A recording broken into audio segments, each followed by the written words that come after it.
গণেশ চতুর্থীর শুভেচ্ছা ও ভালোবাসা সবাইকে জানালাম। আমার সমস্ত সোশ্যাল মিডিয়ার বন্ধুদেরকে আমি জানালাম আজ গণেশ চতুর্থীর শুভেচ্ছা ভালোবাসা রইল সবাই প্রতি। তো প্রথমেই বলি, আমার বাড়িতে যে এই পুজোটা আমার মেয়ের ভালোবাসার আর আন্তরিকতার পুজো।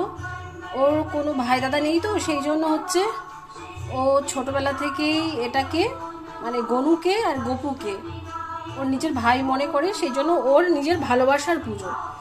এটা আমার মেয়ে নিজেই পুজো করেছে, ও আন্তরিকতা ও ভালোবাসা দিয়ে ও নিজেই পুজো করেছে। তোর পুজো কেমন লেগেছে বলো।